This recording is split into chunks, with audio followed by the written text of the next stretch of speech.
Class 10th के सभी विद्यार्थी ध्यान दें। आज की इस क्लास में अर्धवार्षिक परीक्षा के लिए संस्कृत का एक पेपर हम कंप्लीट करेंगे। तो आपका जो यह पेपर है यह 75 नंबर का रहेगा और हर एक प्रश्न आपका बहुत ही इम्पोर्टेंट है आज की इस क्लास में। तो एक एक प्रश्न को आप अच्छे से कंप्लीट ज़रूर करें। इसके लिए आपको पूरा वीडियो लास्ट तक देखना है। तो ज़्यादा समय नहीं लूँगी आपका, कम समय में ही आपको पूरे प्रश्न बताऊंगी। तो बिना किसी देरी के पहले प्रश्न को पढ़ेंगे।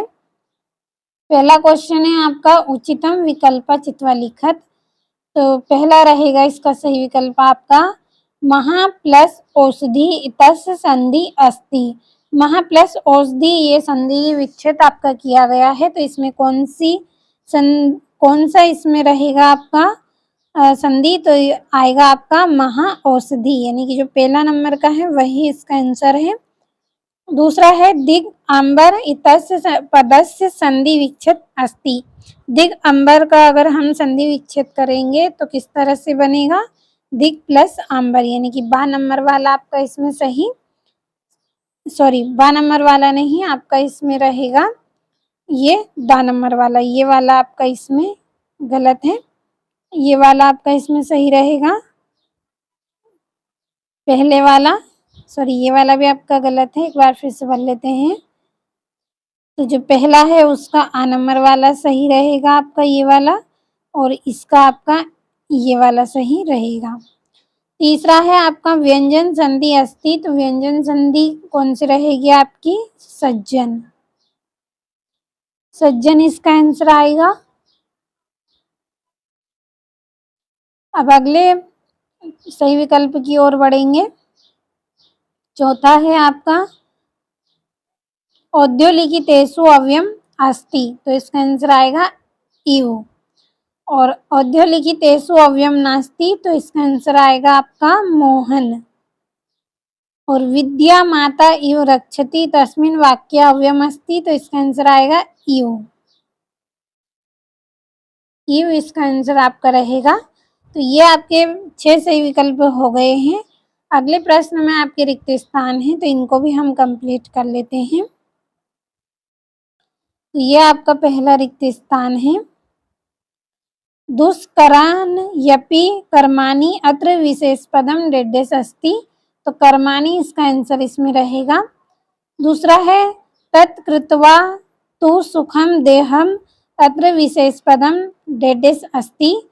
क्या आएगा इसका आंसर? सुखम। तीसरा है अश्व पदे प्राय पदम डेडेश अस्ति। तो क्या आएगा?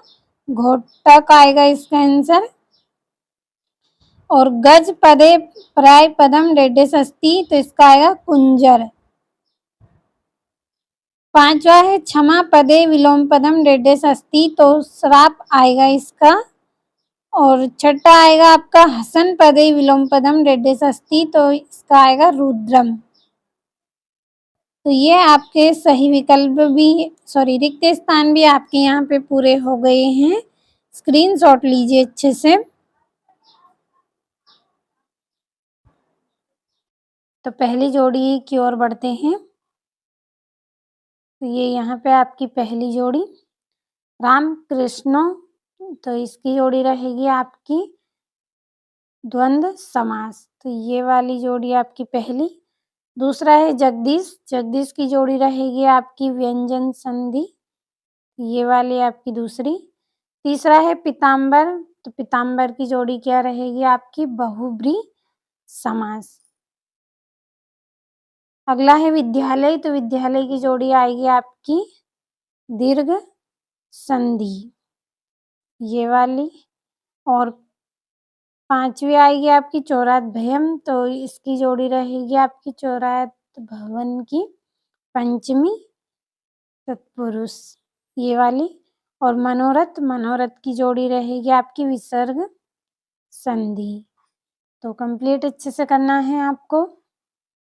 अब अगले प्रश्न में एक वाक्य में उत्तर है, तो इनको भी पढ़ लेते हैं। ये आपके एक वाक्य में उत्तर है।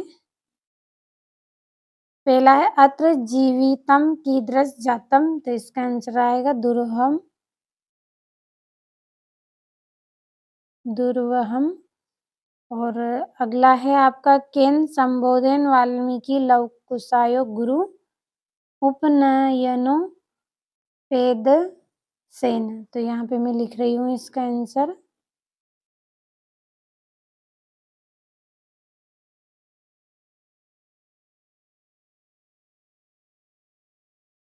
ये आपका यहाँ पे ना है।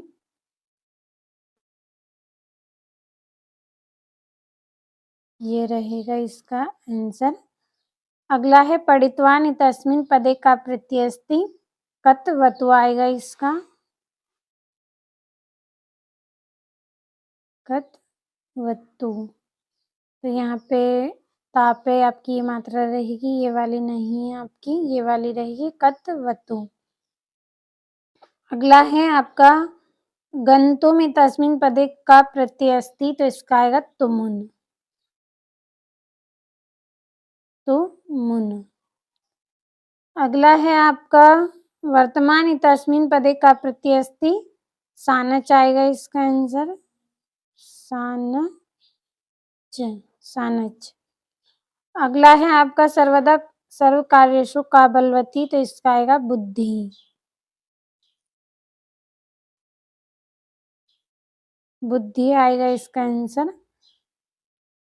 तो अच्छे से नोट करें अपनी कॉपी में। अब हमारे जो आम नाम है उनको पढ़ लेते हैं। तो ये आपका पहला है, इसका आंसर आपका आम आएगा। तो मैं यहाँ पे केवल टिक कर रही हूँ, आप पढ़ लीजिएगा इनको। दूसरे का आपका ना रहेगा। तीसरा है आपका, तीसरे का भी आपका आम रहेगा। जो चौथा है आपका, ये भी आपका आम रहेगा। जो पांचवा रहेगा वो आपका ना रहेगा। और जो छठा है वो आपका आम रहेगा। तो कंप्लीट अच्छे से करना है। अब हमारे जो प्रश्न है उनको पढ़ लेते हैं।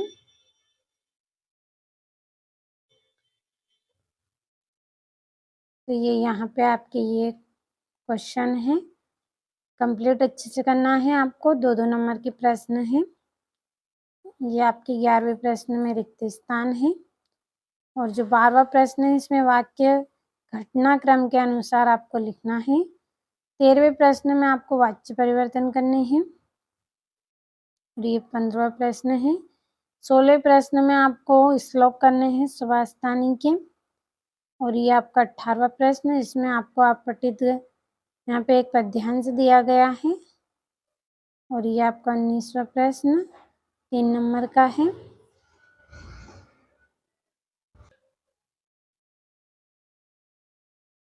ये आपका 20वां प्रश्न एक गद्यांश दिया गया है। आपको ध्यान से इस गद्यांश को अच्छे से पढ़ना है और इसके आंसर लिखना है। और ये आपका 21वां प्रश्न। और ये आपका 22वां प्रश्न।